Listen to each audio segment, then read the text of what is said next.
Good evening. This is Clarence Williams, another edition of Now and Then. I've been talking a lot about world international concerns.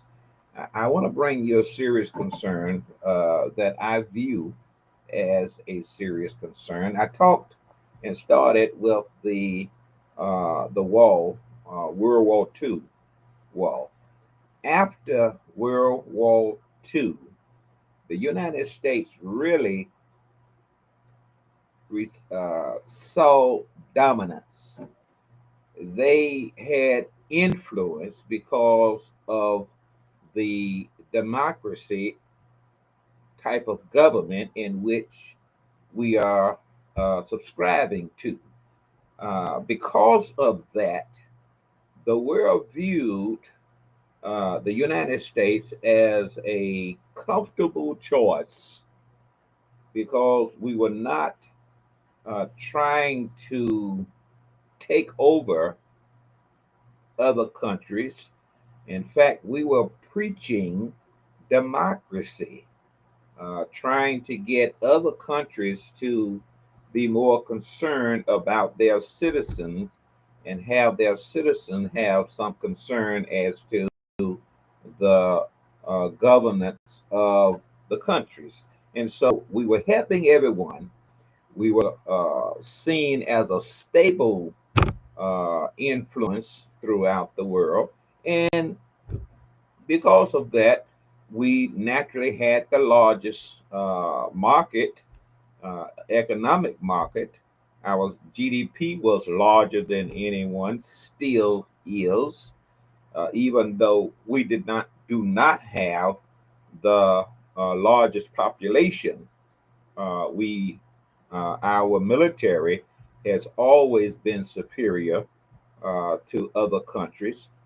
We had influence. We could pull together an alliance at any given moment to combat whatever things that was happening in the world. So we had all of this going for us, and as a result of that, other countries began to rely on the leadership of the United States of America for directions. And they relied on us for support. We were sending money everywhere, and really, it helped us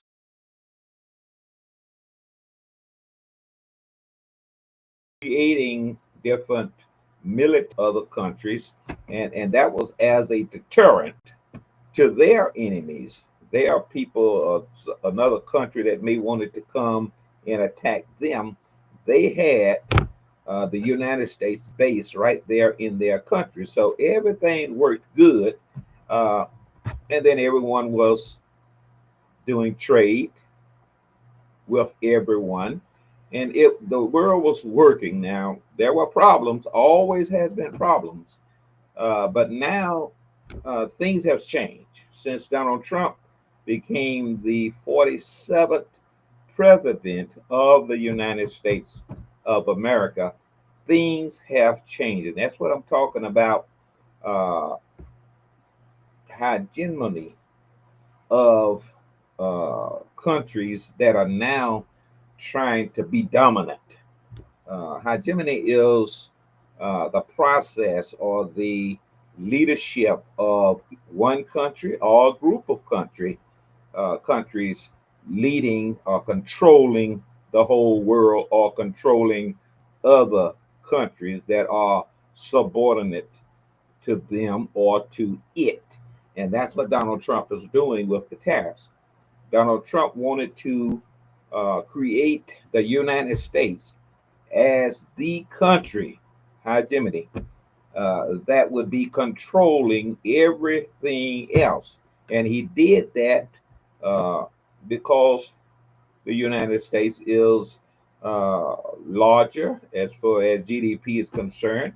It has more dominance as far as military might is concerned, and all of these other countries depend on the economy of the United States as far as their GDP is concerned, because they are doing trade with the United States of America. But because of the tariffs and because of the alliances that the United States have had for years, and the influence that the United States has had for years, and were able to pull together an alliance depending on whatever was happening that they needed to address as a group of the world leaders. Well, that is changing. And now we are into the establishment of hegemony. That's what we're doing right now.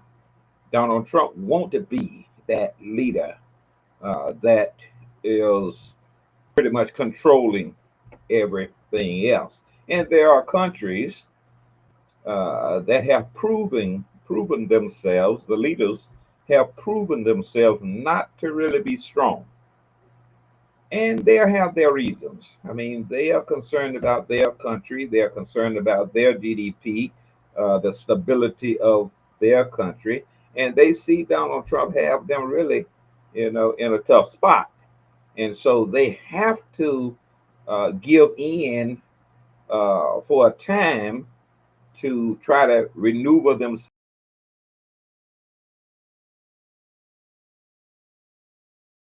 So I understand they are appearing to be weak, and they're making deals with Donald Trump that is ultimately going to bankrupt their country. They cannot sustain.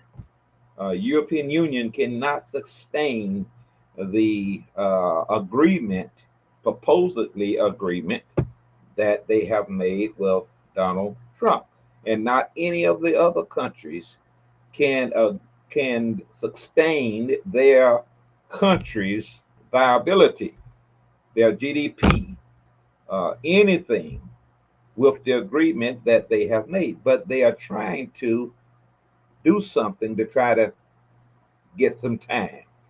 And then Donald Trump keep putting the time restraints on them. And so they have to come to the table. They have to agree to things that they know cannot work because of the time restraints that Donald Trump is putting on them. But let's get back to the uh, the fight now for the homomity, hegemony. Let's get back to that because Donald Trump want to do it, but then he's finding some resistance. He's finding brick resistance. That's Brazil.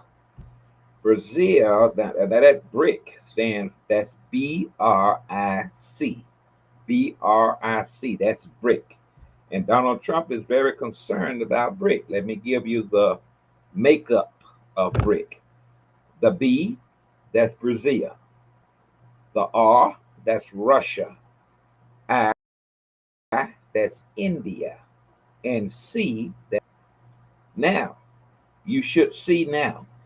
Rick is trying to tell Donald Trump, you are not going to create this system where you control everything. Brick is more concerned about fair game, fair game, commerce, trading, and stability of countries. Donald Trump is not concerned about that because all the deals that he has made so far is going to bankrupt the other countries. Not the United States, only the other countries going to be bankrupt. And you will notice anything that is vital to the success of the United States, he is not putting a tariff on that. He's only putting tariffs on those secondary things that is flowing one way or the other. But the things that the United States need, he is not putting a tariff on that. So the other countries can sell as much of those things into the United States as they wish because the United States needs it. But the other items that's going to bankrupt them, Donald Trump has 10%, 15%, 20%, 30%, 50% when it comes to India, because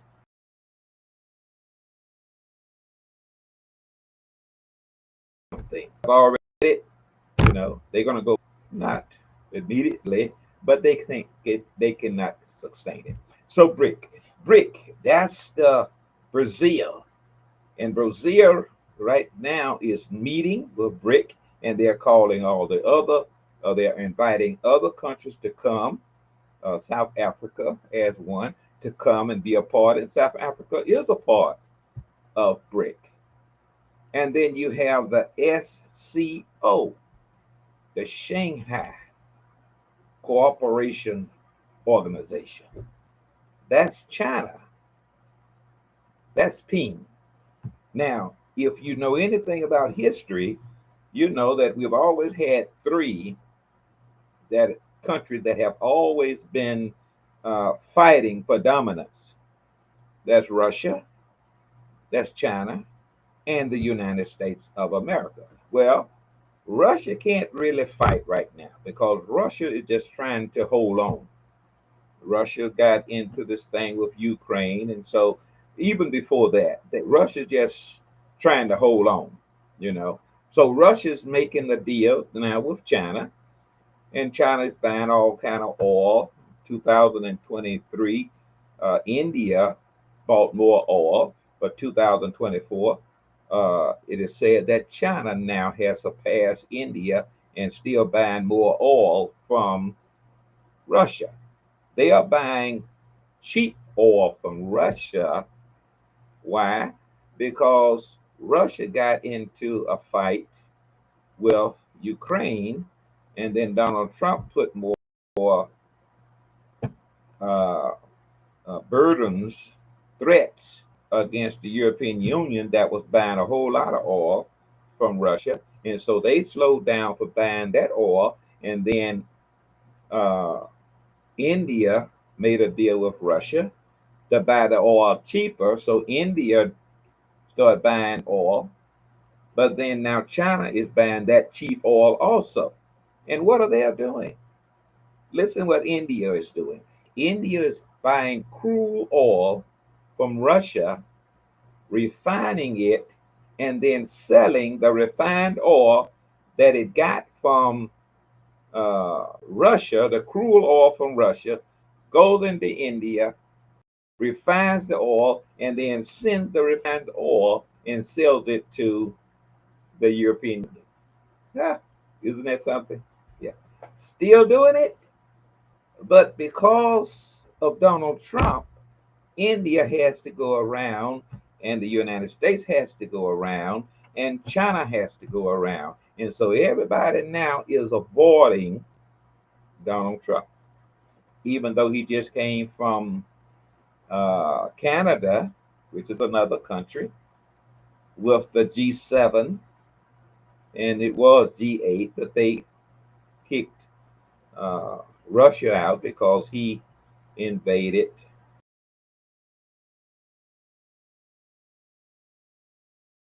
Instead of the G8, he'll be in G8. Now it's just G7 countries. And that's pretty much those European countries in the United States. But the SCO involves India and China and Russia. Now, there's a whole lot of other small countries because what China is doing right now is fighting for dominancy also. So you have three different fronts now fighting for him, whatever, you know what I'm trying to say. There are three different forces fighting for it. You have the United States, you have BRIC, and then you have China, which have their organization, and Brazil have their organization, and the United States is really trying to go it alone because they have messed up with all of the other countries. They still have the G7, but the G7 are countries that they are charging tariffs on. So everything now is running, and the question is, who's going to win? Hmm? Who's going to win it? Well, it's a waiting see now. I'm not talking about local government. I'm not talking about our national government. I'm talking about international governments that are dealing with the United States of America. And if the local government, if we don't fall apart from within, we're going to fall apart from without. Why? Because if you can get BRIC, and if you can get the Shanghai Cooperation Organization going, and they start dealing with each other and excluding the United States, then our economy is going to dry up. It does not matter what you hear from the United States government, President Trump, or anyone else. We do not manufacture enough things in the United States to survive. We do not. And why is it that the United States is putting more tariffs on India for buying Russian oil when China buy more Russian oil and don't put any tariffs on China? Because China has what the United States needs. And that's why they extend it and keep extending their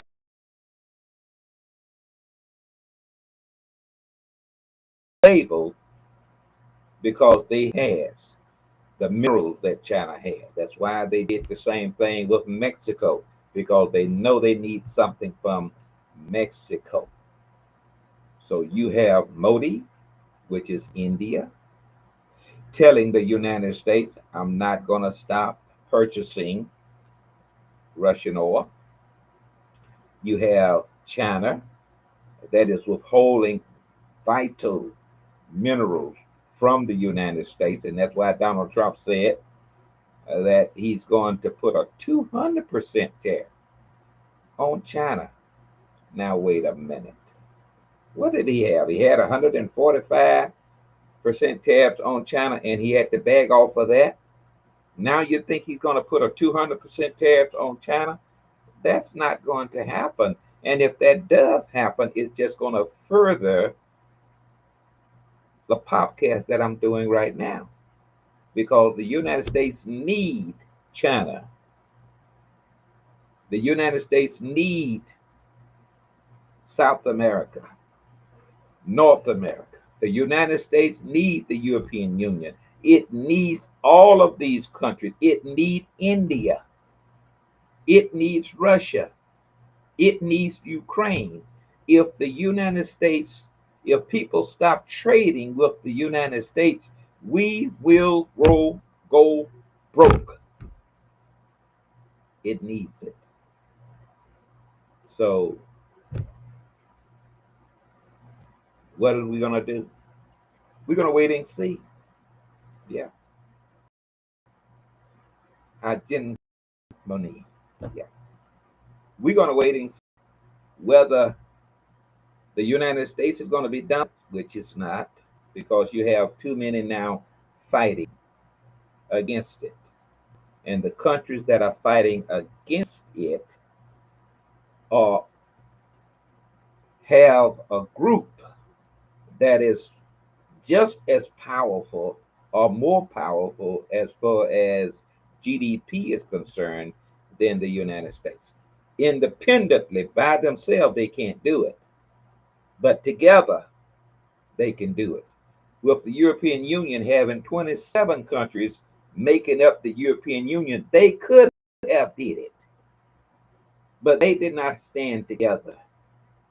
There were some countries that was more concerned with, we need to make a deal because of our economy, instead of saying we are not going to be pushed around And so if we have to take a hit, let's take a hit. And so let's break this monopoly that the United States is trying to do. They didn't do that. As a result of that, they crumbled, and their economy is going down right now.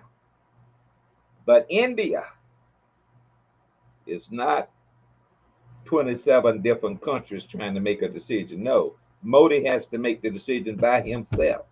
He's not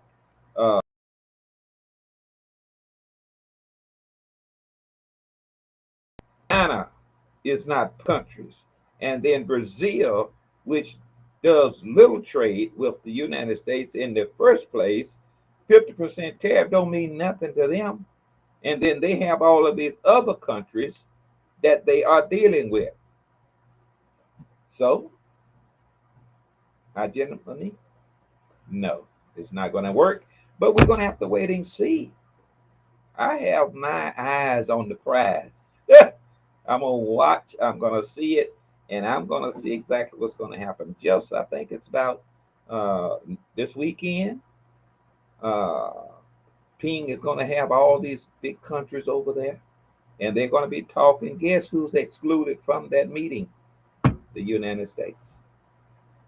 And then I've heard, don't know whether this is true or not, but I've heard India's president or prime minister, whichever one he is not even accepting a call from Donald Trump. That's the same thing that China did not accept his call. So you can see all of the uh, president cabinets members standing in a meeting and they're praising him and talking everything. You better listen and look behind the sheets because there's something else behind door number three.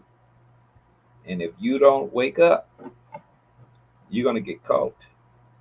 I'm going to do another podcast on uh, time to save, a time to have a budget, a time to stop spending. Be very selective as to what we are doing. This is a lead up to that because if you don't recognize the times, you're going to keep doing the same thing that you're doing and you're going to mess around and get caught. This is Clarence Williams. This is another edition of Now and Then. Have yourself a great day. Bye.